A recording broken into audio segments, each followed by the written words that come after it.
to subscribe to my channel, and while you're at it, click the bell to be notified of future videos. This is called Spinning Rails. It's an 8-inch finished block.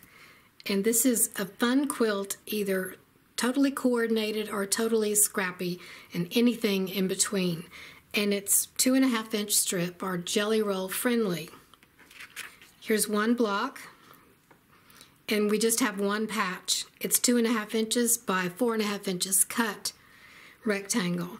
Here are 4 blocks set block to block. This one I just had all light backgrounds, but in this picture down here you can see some of the backgrounds are darker. You really don't have to distinguish between light and dark in these little sort of pinwheel or spinner look here in the center. Just so you have a good contrast is all you need. So here's patch A. It's a 2-inch by 4-inch finished rectangle. We cut 4.5-inch by 2.5-inch rectangles. We need 4 of the background and 4 of the accent fabric. Here are the AccuQuilt dies that will cut this, the rectangle. And for using AccuQuilt for strip piecing, use your 2.5-inch strip cutter to cut your strips, and then you can subcut. And here are the cutting instructions for the background and the accent fabric. You can either cut 4 patches or you can use 1 strip of each fabric, and the strip should be at least 19 inches long to get 1 block like this. That gives you about an inch extra. This is a chance for you to use up the really weird fabrics that you're not really crazy about, but they'll look good in this quilt because it's all scrappy. So to piece this, we're just going to, if we're using patches, we're going to piece the accent and a background fabric together like this, and we'll make 4 of them and then put them together in the block like this. Down here I have 3 different quilt sizes, and if you're using full width of fabric strips, this is how many you need of the light and the dark. This is the quilt size. This example is 48 by 56. You'll need 42 blocks set 6 blocks across and 7 blocks down. You'll need 21 light strips and 21 dark strips. And we have 2 other quilt sizes here for you. I'm going to demo the strip piecing method. Now if you have full width of fabric strips, you'll get enough for 2 blocks, and you'll have about 6 inches left over. So you can, if you want to, you can cut that extra piece and mix 4 total different ones together to make another block, or you can save them for your scraps.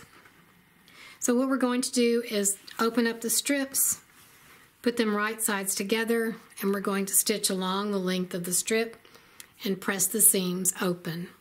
Here's the strip pieced and pressed. I'm going to fold it in half and just cut 2 at a time. You want to make sure that you have them stacked pretty good.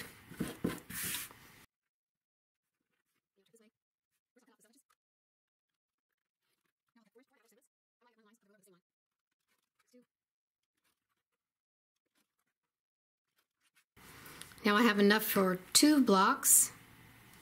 This is scrap. You could cut another piece if you like, but I'm going to save it because it might make a nice piano key border or just to do something else with. Now we're going to put these together. I'm going to show you the different ways you can put them together. Let's see.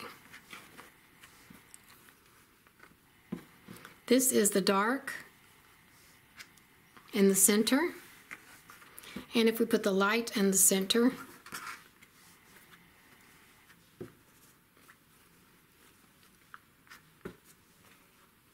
it looks like that. So I think that's what I'll do. I'll sew 1 like this and 1 like this.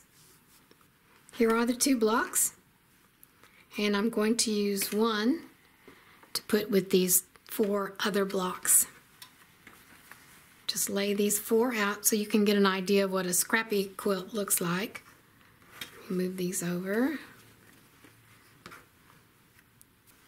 Here are the 4 blocks set block to block. I changed out this block and put the darker spinner in the middle.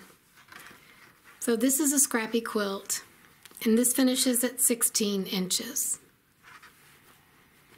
This is definitely one I'm going to do to help use up my scraps. Thank you for watching.